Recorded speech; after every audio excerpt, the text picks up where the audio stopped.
നിങ്ങളൊക്കെ വന്ന കാലഘട്ടത്തിൽ തമാശ എന്ന് പറഞ്ഞാൽ നമുക്ക് എന്തും പറയാം എന്നായിരുന്നു അല്ലേ? പക്ഷേ ഇപ്പോഴത്തെ ഒരു കാലഘട്ടത്തിൽ ഹാസ്യം അല്ലെങ്കിൽ തമാശ എന്ന് പറയുന്നത് ഭയങ്കര കുറഞ്ഞതായിട്ട് തോന്നിയിട്ടുണ്ടോ ടിനിച്ചേട്ടൻ എപ്പോഴെങ്കിലും? അതെനിക്ക് മറ്റ് സിനിമയിൽ ഇതിൽ പറയാനുള്ളത്, ഇതിന് ഒരുപാട് ചിലപ്പോൾ വിമർശനങ്ങൾ വരുമായിരിക്കും.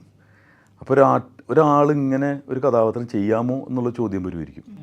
മത്തിലെ കഥാപാത്രം കണ്ടു കഴിയുമ്പോൾ പൊളിറ്റിക്കൽ കറക്റ്റ്നെസ്സിൻ്റെ കാലമാണല്ലോ.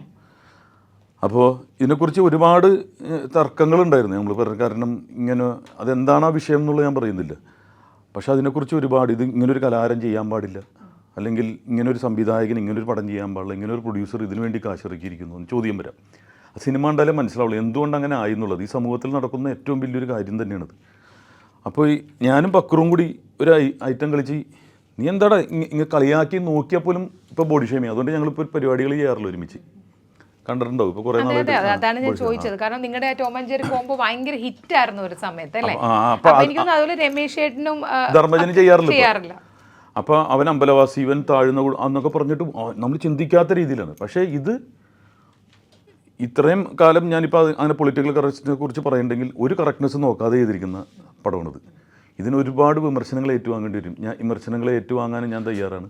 പക്ഷെ ഒരു ആക്ടറിന് കിട്ടുന്ന ഏറ്റവും വലിയൊരു ചാൻസാണിത് പെർഫോം ചെയ്യാൻ. എല്ലാവർക്കും കിട്ടില്ല ഇങ്ങനത്തെ ഒരു റോള്, ഇത്ര റിസ്ക്കി ആയിട്ടുള്ളൊരു സബ്ജക്റ്റ് എടുത്തിട്ട് ചെയ്യണമെങ്കിൽ. അപ്പോൾ അതിന് കൃത്യമായിട്ടുള്ള ക്ലാരിഫിക്കേഷനുണ്ട് സിനിമയിൽ. അപ്പോൾ അത് ഞാൻ പറഞ്ഞതാണ്. ഹാസ്യത്തിൻ്റെ കാര്യം പറഞ്ഞല്ലോ, ഇതിൽ ഹാസ്യം എന്ന് പറഞ്ഞൊരു സംഭവം അല്ല. ഇത് റിയാലിറ്റിയാണ് ഇതിൻ്റെ അകത്ത് മുഴുവൻ വരുന്നത്. മിമിക്രി എന്ന് പറയുന്നത് വലിയ സ്ക്രീനിൽ വരുമ്പോൾ മറന്നു കളഞ്ഞേക്കണമെന്ന് പറഞ്ഞത് ആദ്യത്തെ രഞ്ജിത്തിൻ്റെ അടുത്ത് പറഞ്ഞത്.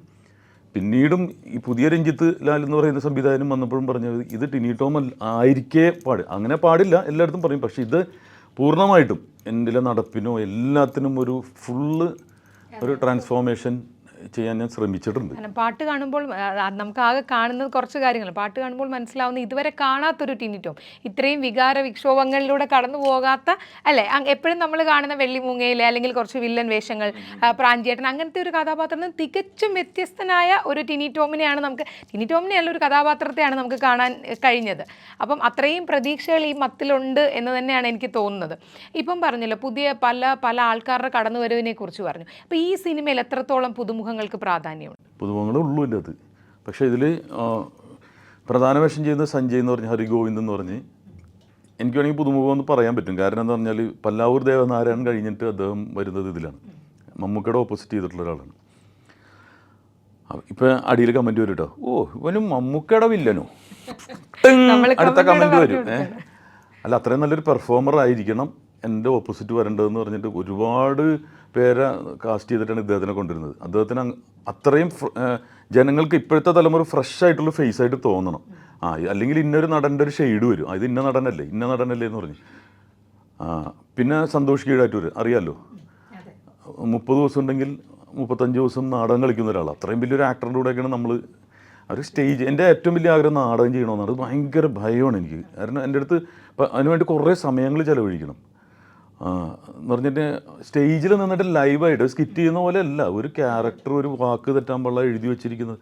ടൈമിംഗ് ഒക്കെ ഭയങ്കര അതാണ്. അപ്പോൾ അങ്ങനെ ഒരു സംവിധായകനാണ് എൻ്റെ രഞ്ജിത്തിലാന്ന് പറയുന്നത്. നാടകത്തിൽ പ്രൂവ് ചെയ്തിട്ടുള്ളതാണ്. അപ്പോൾ സന്തോഷ് കീഴാറ്റൂരിനെ പോലെ തന്നെ. പിന്നെ ഐശ്വിക എന്നും പറഞ്ഞിട്ടൊരു കുട്ടി, അവൾ അസലായിട്ട് പെർഫോം ചെയ്തിട്ടുണ്ട്. ഇപ്പോൾ തന്നെ സെൻസർ ബോർഡിലുള്ള പലരും വിളിച്ചിട്ട് ഈ കുട്ടി ഏതാണെന്ന് എൻ്റെ അടുത്ത് ചോദിച്ചു. കാരണം അതും പുതുമുഖമാണ്. പിന്നെ ബാബു അന്നൂർ, അവർക്ക് അറിയാവുന്നതാണ്, കണ്ണൂർ ഏരിയയിലുള്ള. പിന്നെ അവിടുത്തെ കുറേ കലാകാരന്മാരെ കൊണ്ടുവന്നിട്ടുണ്ട്. അതാണ് ഞാൻ പറയുന്നത്, ഇതിലൊരു പുണ്യം കൂടിയുണ്ട്. ഒരുപാട് കലാകാരന്മാർ ശബ്ദമായിട്ടും അതുപോലെ തന്നെ മുഖമായിട്ടും ഒക്കെ വന്നിട്ടുണ്ട്.